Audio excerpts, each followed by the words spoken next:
Sí, me interesa mucho retomar esa discusión sobre la cultura escolar y cómo lo van afectando este tipo de eventos. Y también esa pregunta que quedaba dando vueltas sobre qué es lo nuevo de esto y qué es lo viejo de esto. Ya porque a lo mejor como profesionales estamos viendo una novedad, este tema de la educación a distancia o una pandemia, que es algo a lo que no estamos acostumbrados, pero yo como me va a tocar vincular esta reflexión con lo que está pasando en los liceos, quería tratar de conectar de alguna manera con, bueno, con la experiencia de las personas que nos están viendo, ¿cierto? Para recordar que en las escuelas hay cierta experiencia acumulada respecto de problemas grandes que han pasado y como decían las colegas, no es nuevo que los establecimientos educacionales y las comunidades educacionales se enfrenten a tragedias y a crisis grandes. Por ejemplo, en la última década, que es donde yo llevo trabajando como psicólogo educacional, ¿cierto? Hemos visto desastres naturales, lo han mencionado, terremotos, tsunamis. Recuerdo en el sur el tema de las erupciones volcánicas hace un tiempo que no se podía ir a quedar suspendía las clases por la calidad del aire que se había afectado. Plagas animales, no sé si a alguien le ha pasado a tener plagas de ratones en su colegio, pero son tragedias que permiten o hacen inhabilitar los establecimientos. Tragedias accidentales como incendios en el barrio, como en Valparaíso ha pasado, incendios del mismo establecimiento a veces, fugas de gas que hacen también evacuar una escuela, aviso de bomba, no, eso no es un accidente, pérdidas de individuos como fallecimientos de miembros de la comunidad, de alumnos, incluso por enfermedades, por accidentes o como resultado de hechos de violencia. Y también hemos vivido tragedias o crisis de una connotación más política. Por ejemplo, una situación de toma de un establecimiento con más destrucción o menos, situaciones de violencia de connotación política al interior de los establecimientos, eh, y también incluiría como tragedia de connotación política el cierre de una escuela. Ya también es una tragedia para una comunidad y ahí hay bastantes consecuencias. Y todo este tipo de situaciones que hemos vivido en los últimos 10 años produce parálisis de todos nosotros, un desencuentro, porque la comunidad deja de verse cara a cara como todos los días, similar a lo que está pasando ahora. Hay una intensificación de problemas previos, es decir, si había un conflicto, esto se intensifica, si había una desconexión, una crítica a la autoridad, una desconfianza también se intensifica, pero también son hitos que van moldeando esta cultura escolar, como decía la colega, a veces incluso el haber vivido juntos, con mayor encuentro, mayor desencuentro, estos eventos, a veces eso se convierte en parte del relato fundacional o refundacional de una comunidad. Entonces, ese es lo heavy de esto, pero, insisto, quiero decir que en cualquier parte del territorio, estemos con cuarentena o no, podemos relacionarnos de alguna manera con este tipo de evidencia. Entonces, en ese sentido, yo llamo a los presentes a preguntarnos si recordamos alguna de esas experiencias, ¿por cuánto tiempo se vio separada esa comunidad en esa vez? ¿Por cuánto tiempo se vio desarticulada? Si la separación fue más física, fue una desarticulación en términos de las relaciones, si hubo como un desencuentro, en realidad un conflicto, recordar qué problemas previos se agudizaron esa vez, que es una dimensión que nosotros podríamos leer para interpretar cuál fue el rol de cada estamento esa vez, insisto, en una lógica de rescate de prácticas, ya para que vayamos relacionando cosas que hayamos vivido con lo que nos está tocando vivir ahora. Ya sea en la improvisación o en la planificación de parte de los directivos, cuáles fueron esa vez las mejores decisiones o las mejores prácticas que se implementaron, cuáles fueron las peores, qué cosas facilitaron el reencuentro de la comunidad. Yo creo que todas esas preguntas nos hacen conectar esto que estamos viviendo, que es tan nuevo, con experiencias que, insisto, se han vivido durante los últimos 10 años. Y yo lo que quería hacer era contar que durante esos mismos 10 años de catástrofes y de problemas que han ido moldeando la cultura escolar, también se ha desarrollado una historia paralela que es justamente la de nosotros los psicólogos educacionales trabajando en colegios. ¿Ya? Y me interesa contar esa historia porque eh, si recordamos la incorporación masiva de psicólogos educacionales que se ha dado en los mismos últimos 10 años, de donde yo mismo entré a trabajar en colegios, etcétera, probablemente muchos de los que están eh, escuchando sean parte de esa misma historia. Esa incorporación de nosotros laboral fue financiada durante esos últimos 10 años gracias a políticas de focalización del gasto. ¿Ya? Es decir, que se identifica una población de riesgo, ya sea los que tengan diagnóstico de necesidades educativas especiales, los que sean definidos como prioritarios, los que sean definidos como pro-retención, en peligro de deserción, etcétera. Y según esa población se define una mayor cantidad de dinero para la contratación de servicios accesorios especializados. Y ahí es donde entramos nosotros a trabajar a los colegios, los psicólogos, los trabajadores sociales y otros profesionales más hoy día, profesionales asistentes de la educación. Entonces, como una contratación de servicios especializados para una población de riesgo y dentro de esta lógica de la rendición de cuentas también, porque es mucha plata también la que está involucrada. Entonces, eso habrá sido bueno para nuestra inserción laboral, porque así, insisto, ingresamos masivamente a los colegios, pero eso, desde mi perspectiva, le hizo un flaco favor a esta lógica comunitaria de trabajo, comunitaria educativa, que es la que estábamos tratando de discutir ahora, porque se refuerza la idea de que hay ciertos destinatarios que son específicos, que son portadores de un problema, que deben ser atendidos por este servicio que prestan los especialistas y el funcionamiento, la crítica al funcionamiento de la institución se posterga, ¿ya? Porque en cierta forma hay como una tercerización o una externalización interna, no sé cómo decirlo, una tercerización interna de el servicio psicosocial o de la dimensión psicosocial de la educación. Queda relegada en algunos profesionales para algunos niños y la escuela sigue como siempre. Eso ha sido como a eso me refiero el flaco favor que le han hecho las políticas de focalización del gasto a nuestra inserción profesional. Aparece esta metáfora, ¿cierto? Que a veces uno le escucha de estos son mis pollos, ¿cierto? Que tanta ternura se escucha, pero eso refleja en realidad uno de los principios de la política pública actual, que es decir, estos son los míos nomás y el resto que funcione como siempre.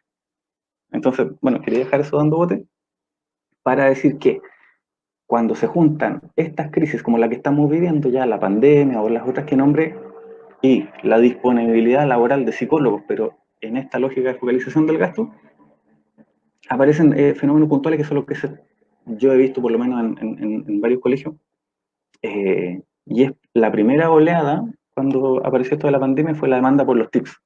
La locura por los tips y dame tips de qué hacer en estos casos, porque tú eres el psicólogo, tú eres el que sabe cómo está funcionando la mente en estos momentos, entonces la escuela que es normal, tratemos de darle unos pequeños truquitos, unos pequeños, de bloquear algunos trucos, ¿cierto? Para que esto siga funcionando como antes. Entonces, esa fue como una primera ola de demanda frente a los psicólogos, también una demanda por atención psicológica clínica, así como los colegios necesitan ofrecer atención psicológica y para eso está el psicólogo. Insisto en esta misma lógica de la focalización del gasto que hizo traer esta lógica clínica a los colegios y la demanda por contención. También lo hemos escuchado en todos lados que ya la dupla, el psicólogo va a tener que contener a la comunidad, va a tener que contener a los niños, va a tener que contener a los profesores, a todos los trabajadores, porque sabemos la realidad dramática de la familia, pero entendido siempre como un servicio tercerizado al interior del establecimiento. Es decir, tenemos un especialista que hace esto, así que lo vamos a comunicar con él. Y la lógica de la escuela completa está discutida en otra parte. Habrá un consejo de profesores u otra instancia que va a hablar de cómo sigue funcionando la escuela y el psicólogo en esta lógica histórica, tradicional, sigue por su otro lado. Entonces, para no extenderme más y dejar dando a bote esta discusión, ahí donde me parecen tan importantes estas necesidades que sistematizó la encuesta del ANSE, que trabajamos hace un tiempo, que justamente eh, más allá de esta demanda de tips, de atención psicológica clínica y de contención, que es lo que dije recién, las necesidades que aparecen son la de eh, promover aprendizajes que ayuden a entender el contexto actual. Ya, ese es un desafío que los psicólogos, madurando la reflexión, están aprendiendo a detectar. También el hecho, como hablábamos de la educación digital, el construir espacios digitales para recuperar o para mantener el contacto de la comunidad. Lo que decía la colega recién era usar esto de la vehiculización de los contenidos, pero para que nos sigamos mirando las caras, ya sea por, eh, ¿cómo se llama? Por computador, se me cae el carnet, por internet, por videollamada, por Zoom, todo eso, pero insisto, para mantener el contacto con la comunidad, aquello que se pierde en todas las otras tragedias que yo había nombrado. Y también dar continuidad, eso como desafío para los psicólogos educacionales en los colegios, dar continuidad a la comunicación sobre necesidades sociales o pedagógicas. Es decir, esto de mantenerse conectados sirve para que sepamos no solamente cuál es la realidad de las familias para enfrentar la pandemia, sino qué necesidades pedagógicas están teniendo, ya sea para acceder al contenido o para entender mejor lo que está pasando. Entonces, se plantean desafíos que son de corte educativo, ya no de atención clínica, etcétera. Entonces, yo como síntesis de esas tres cosas que sistematiza el AMSE, lo que veo es que el psicólogo educacional se está dando cuenta que como parte de un equipo que es pedagógico, ya no como una dupla, como una isla del equipo de convivencia que está dentro de algo más grande, sino como parte de un equipo pedagógico tiene que contribuir el psicólogo educacional a poner en valor la dimensión psicosocial del trabajo escolar. Yo creo que esas tres ideas rescatadas por la encuesta colocan esos horizontes, yo creo que son pertinentes en relación con el razonamiento que traía recién.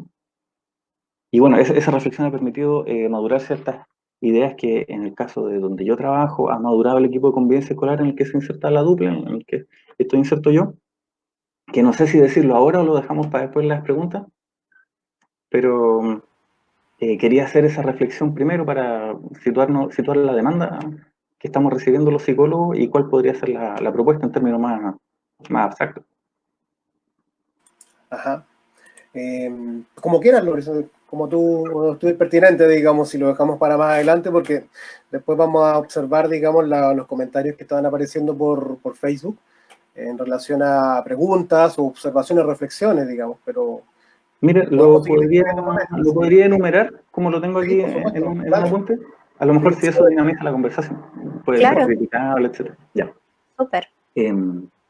Lo que les quería decir es que no es muy largo, la idea ha sido mantener un énfasis en la fluidez de la información con la que trabajamos. Nuestra información como nuestro trabajo como psicólogo educacional, su materia prima es información respecto de qué está pasando en un colegio. Entonces, nosotros justo cuando empezó esto de la pandemia, la suspensión de clases, estábamos trabajando en un proceso de recolección de datos sobre los cursos, sus características, necesidades, para tomar decisiones pedagógicas, no para distribuir apoyo netamente, sino para diseñar cómo va a ser la educación de esos cursos, y esa información es vital para los profesores.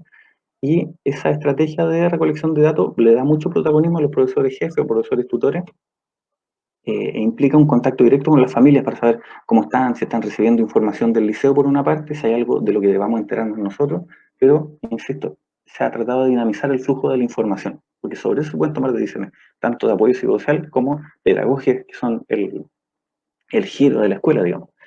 Por otra parte, ya, en vez de volcarnos a los tips, nosotros hemos tratado de detectar las necesidades más urgentes o más graves en este momento, que tienen que ver, lo nombraron las colegas, con la alimentación, con la distribución de alimentos, la precarización socioeconómica muy, muy abrupta que ha significado esta crisis que estamos viviendo en Chile, la interrupción de ciertos tratamientos médicos, tratamientos psicológicos que tenían que tener continuidad y ahora se han visto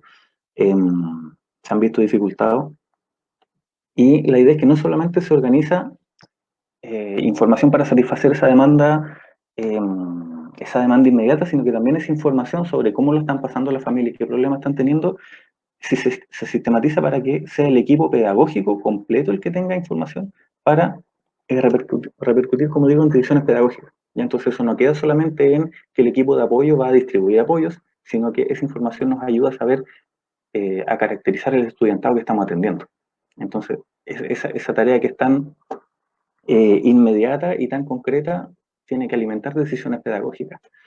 Ya en términos directamente pedagógicos, se han suspendido donde yo trabajo las evaluaciones que son sumativas, las notas que van al libro. Ya se quitó en este sentido la presión por el castigo del que no hace un trabajo va a tener mala nota, porque estamos viendo que no está igualmente repartida en nuestra población atendida la capacidad de acceder a la información, hacer las tareas, tener la claridad mental necesaria. No podemos exigirlo, pero lo que sí se hace es ofrecer retroalimentación para quien tenga la posibilidad de avanzar en los contenidos.